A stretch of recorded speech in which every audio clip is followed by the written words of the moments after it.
Hoje completa 7 dias que eu perdi meu pai, soterrado. Ele foi a segunda vítima dessas chuvas do Rio Grande do Sul. Ele não foi afogado, mas ele foi soterrado, tá? E meu pai era um cara cristão, servo fiel ao Senhor. E nos últimos dias ele vinha me dizendo que o Senhor estava preparando para levar ele, mas eu fui lá ontem, né? Eu pedi para os moradores ali ao redor que se eles encontrassem a Bíblia do meu pai, que eles guardassem para mim, porque tem um grande valor sentimental, visto que todas as manhãs a gente sentava, ele vinha aqui para casa, isso assim, todas as manhãs, tá? Ele vinha aqui para casa e nós meditávamos juntos na Bíblia, na palavra, na hora do café. E o que mais me assombra foi a passagem em que a Bíblia foi achada aberta. E eu vou mostrar para vocês o estado que está a Bíblia. Tem bastante barro, vou pegar ela com cuidado porque ela ainda está úmida, eu tenho que secar ela, tá? Ó, aqui estava marcado a última palavra que ele leu. Por que que eu digo que é a última palavra que ele leu? Porque toda noite, quando ele lia uma palavra, ele marcava com um marcador, que está até caindo, e ele deixava marcado. E a palavra está em... Eu sou a Mila, e hoje eu vim relatar para vocês como Deus nos avisou que levaria o meu pai. E como meu pai faleceu nessa tragédia do Rio Grande do Sul. Então não sai daí, escute todo o vídeo, para que você entenda o que eu estou falando. Não tente adivinhar, não tente supor nada, e não tente achar que é loucura da minha cabeça, porque não é, foi real, e eu tenho que compartilhar isso com vocês. No dia 28 de abril, que foi no domingo, foi o último dia que eu vi meu pai. Na terça, dia 30, ele faleceu às 8h30 da noite, com o desmoronamento que ocasionou por causa dessas chuvas no Rio Grande do Sul. Um pouco antes, meu pai vinha aqui em casa sempre cedinho, 7 horas da manhã ele já estava aqui.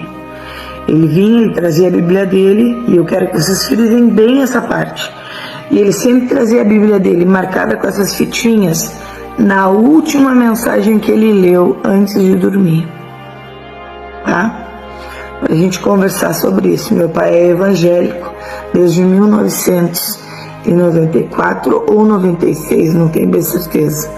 Semanas antes do acontecido, o meu pai chegou e falou assim pra mim, ele estava bem assim, tentativo, meio choroso, ele disse pra mim assim, nega, Deus falou comigo essa noite.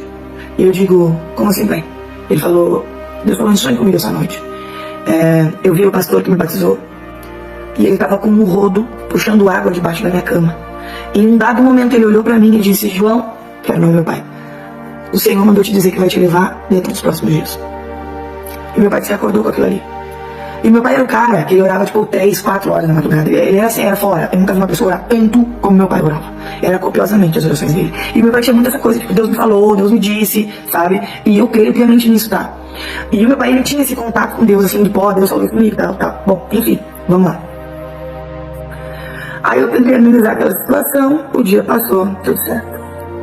Dia 28 de abril, que foi o último dia que eu vi meu pai, foi num domingo, meu pai chegou e ele estava bem abalado, assim, bem abalado.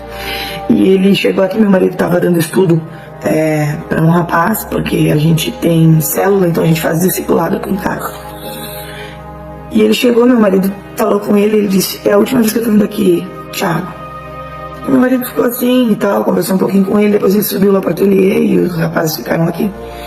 E ali ele começou a conversar comigo, enquanto eu fazia meus artesanatos, ele disse, é a última vez que eu tô vindo aqui, é a última vez que eu vou ver vocês, porque o Senhor, essa noite, a voz do Senhor entrou no meu quarto, e eu ouvi nitidamente o Senhor dizer que ia me levar. Eu não sei se é nessa noite que o Senhor vai me levar ou nos próximos dias, mas eu vou ir, porque o Senhor falou que vai me levar.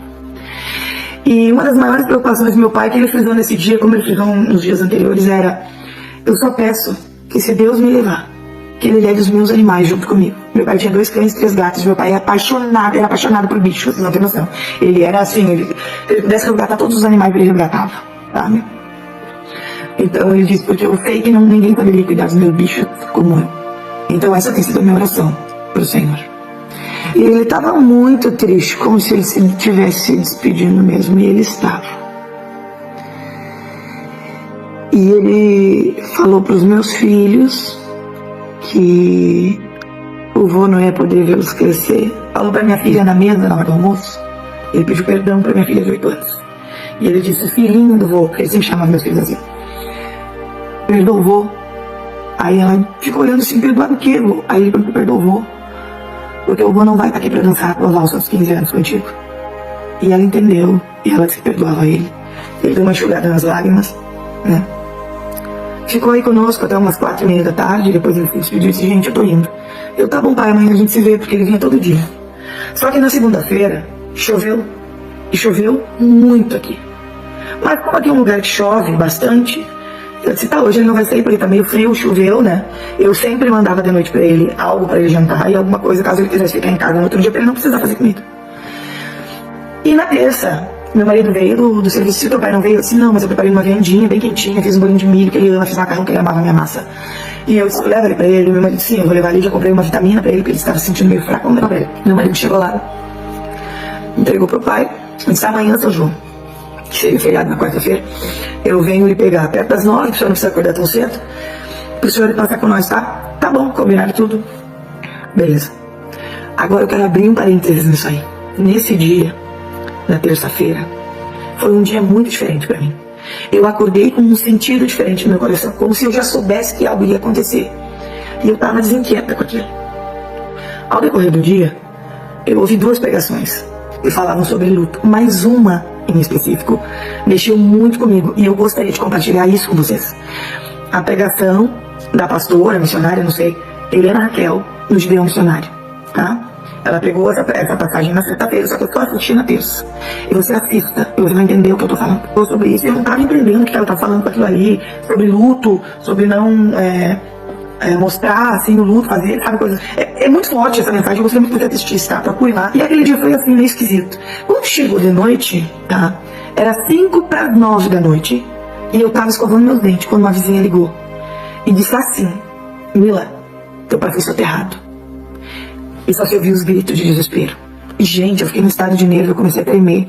Porque a ideia de tu, sabe, pensar que teu pai morreu, gritando desesperado por socorro, me sufocava. E eu dizia, Deus, que ele não tenha morrido sufocado, que ele não tenha sentido dor, que, sabe? Porque as coisas que tu, no desmoronamento, tu sabe que é impossível, assim, é tipo 0,0,1% de chance de alguém ter sobrevivido. Mas ok, eu confiava em Deus, e se fosse a vontade de Deus que ele tivesse sobrevivido, ok, eu creria no milagre.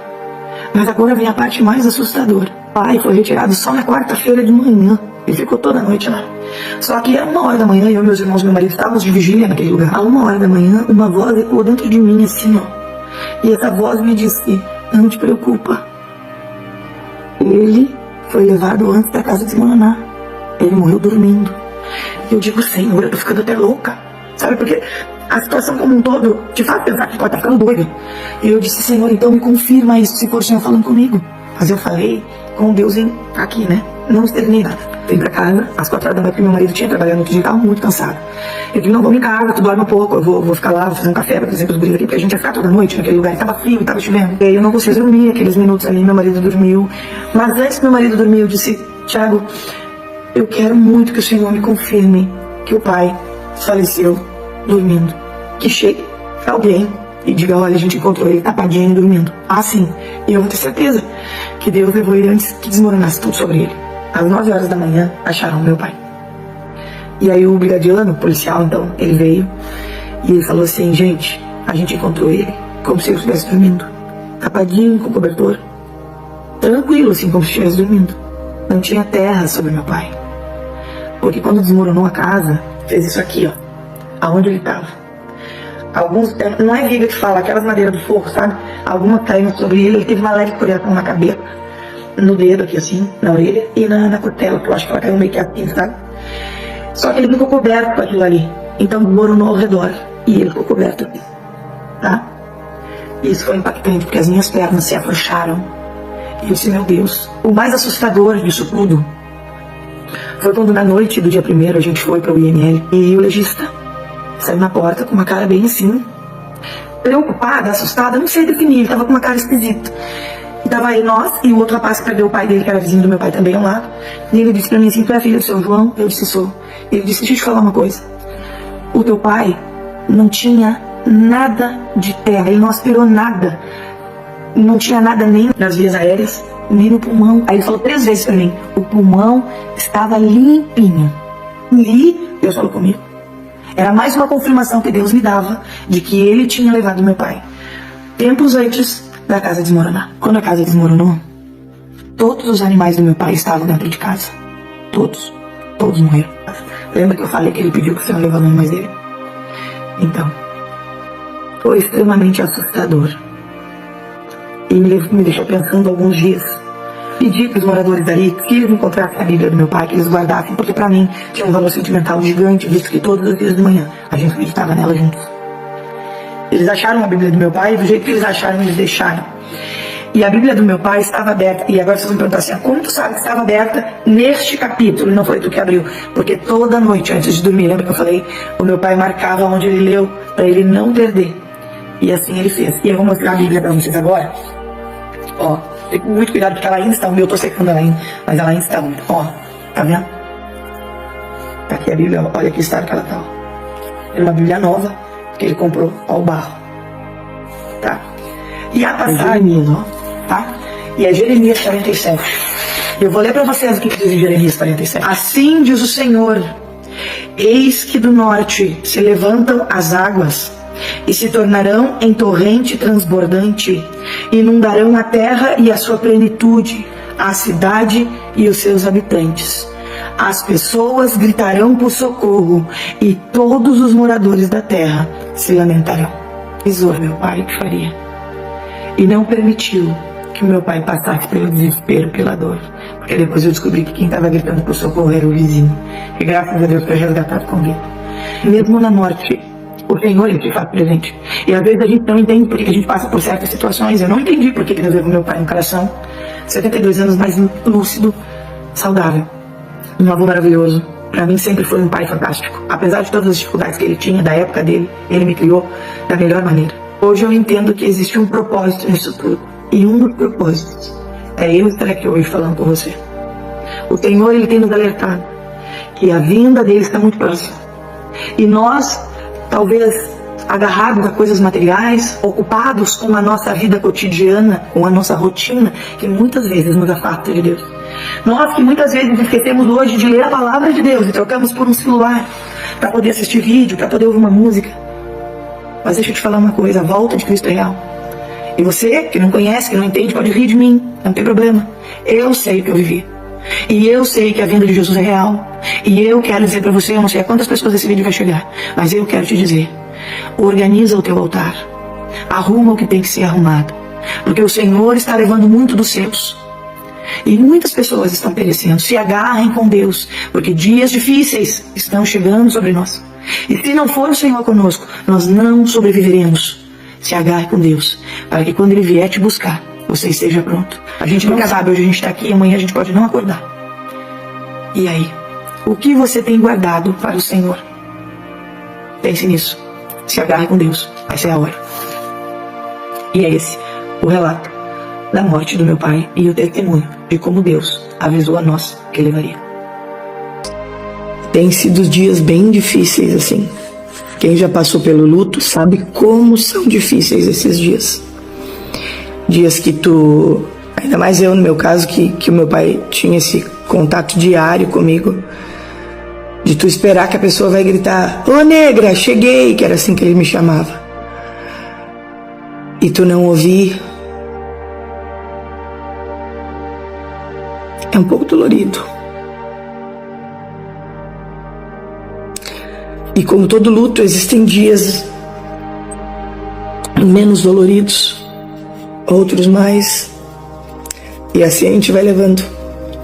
Porque, ai de mim se não fosse o Senhor na minha vida. Eu glorifico a Deus pelo tempo que eu pude passar com meu pai. Por Ele ter proporcionado aos meus filhos uma infância muito, muito legal, divertida, onde os meus filhos se sentiram amados pelo avô. Impressionante como falta maturidade de algumas pessoas. As pessoas falam como se as palavras delas fossem jogadas ao vento e elas não fossem prestar contas disso um dia. Isso é muito perigoso. Eu não vim aqui falar sobre a morte do meu pai para trazer uma guerra política entre petistas e bolsonaristas ou entre gaúchos e nordestinos.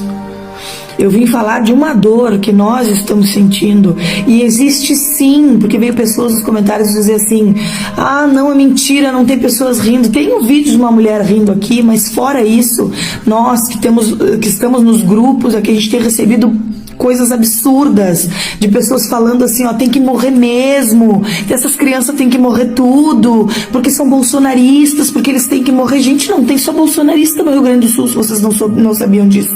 Estou dizendo para vocês. Tem pessoas que não votaram nenhum nem o outro. Tem pessoas que também são petistas. Tem N outros partidos aqui no Rio Grande do Sul. Vocês sabiam disso? Então parem com isso. A gente não está falando de um partido. A gente está falando da dor de famílias. Eu perdi meu pai e é uma dor absurda. Mas tem mães que perderam filhos e eu não posso mensurar a dor de uma mãe que perde um filho. Eu tenho 3 filhos e eu não consigo nem imaginar isso. Agora, você que não sabe o que é ver 3 crianças pequenas chorando em roda do caixão do avô e tendo que explicar para elas que o avô que almoçou conosco no domingo morreu na terça-feira. Você não sabe o que é isso? Ter 3 netos que eram apaixonados pelo avô perderem ele de forma tão brutal.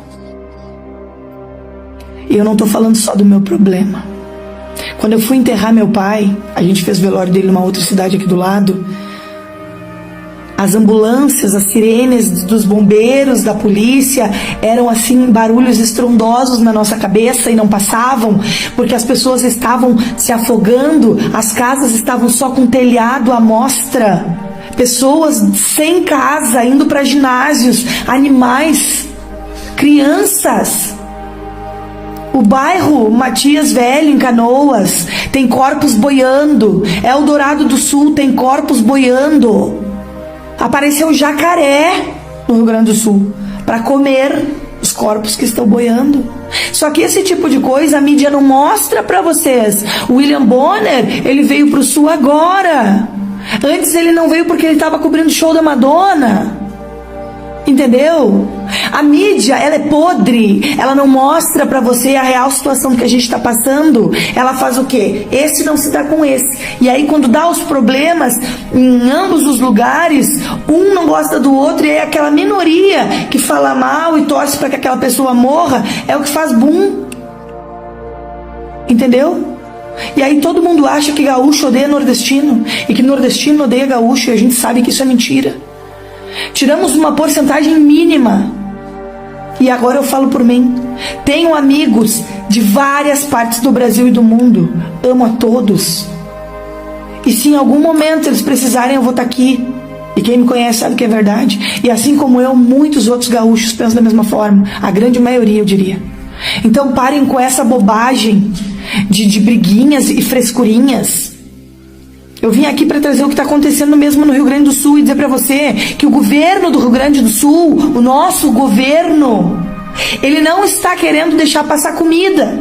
Ah, mas é mentira isso. Não é, tá? É que a mídia não está mostrando, mas as pessoas que estão lá estão passando por isso. Não estão deixando passar comida, não estão deixando passar roupa. Sabe por que eles não estão deixando passar comida? Sabe por quê?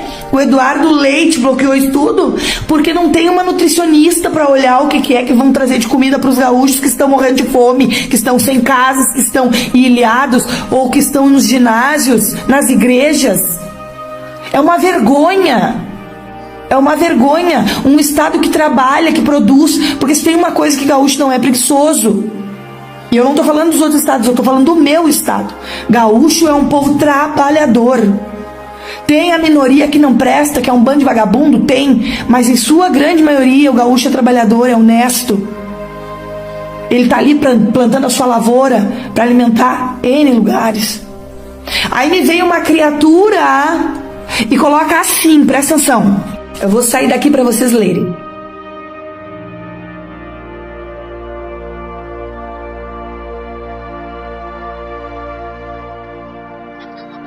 E aí eu te pergunto, o que você pensa disso? Nós estamos vivendo um dos maiores desastres, tá? Que ultrapassou o de 40 e não sei quantos. E as pessoas têm a capacidade de comentar coisas desse tipo. Fora outros comentários que eu apaguei, porque são bizarros, são demoníacos. É sobre isso que eu tô falando pra vocês.